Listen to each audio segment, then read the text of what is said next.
Chers amis de la Web TV du très honorable Guillaume Soro, bonjour, meilleurs vœux au sein du nouvel an, comme je le renouvelais tantôt dans la première émission, la première chronique sur la situation dans la péninsule coréenne.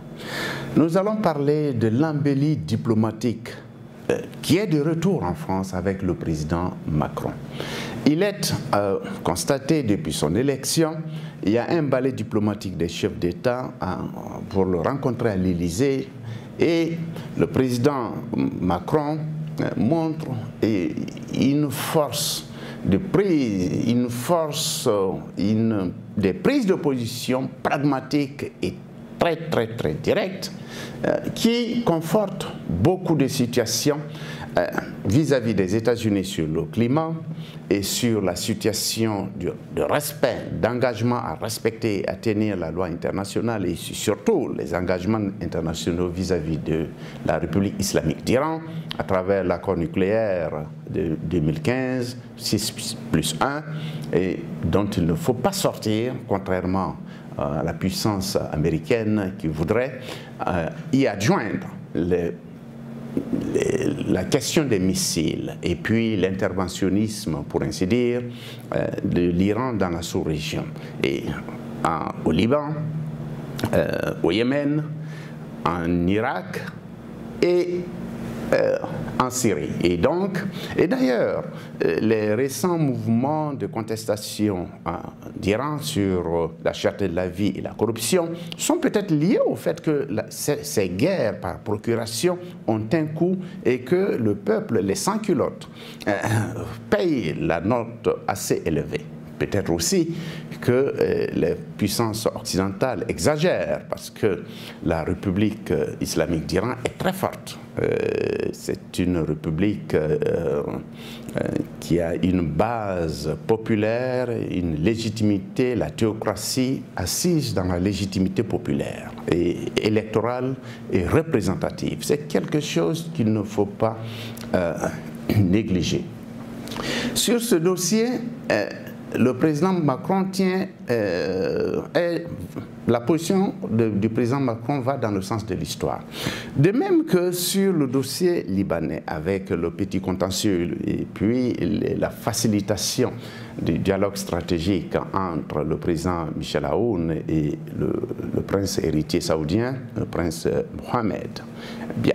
Et sur ces dossiers, le président Macron a montré qu'il avait beaucoup d'atouts et il les a joués avec beaucoup de pragmatisme.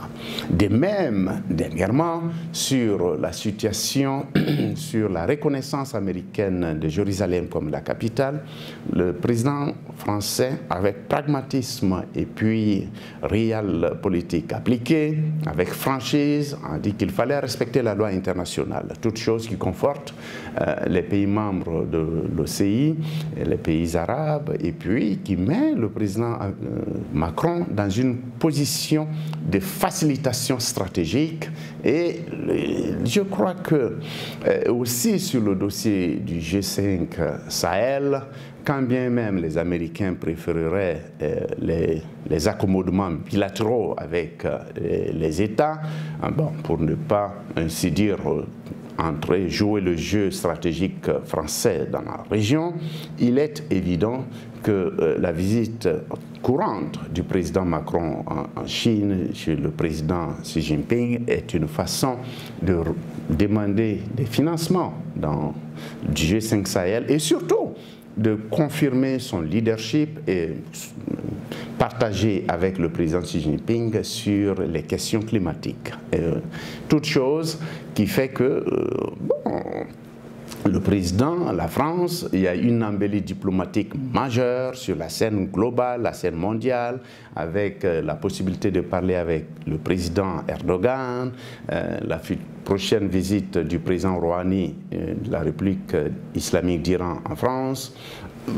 La France est au milieu du jeu diplomatique pour l'année 2018. Est-ce que tous ces atouts vont pouvoir être transformés en politique idoine?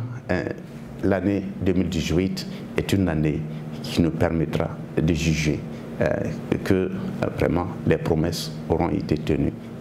Mais pour le moment, il est clair que le président Macron joue avec pragmatisme, avec franchise, avec un succès totalement mérité sur la scène politique mondiale. Le Brexit a fragilisé les Anglais. La première ministre, Mme May, est dans des difficultés. Mme Merkel, on ne sait pas si son air est en train de finir sur la scène européenne. Tout cela conforte la France comme État-puissance de retour sur la scène mondiale. Je vous remercie.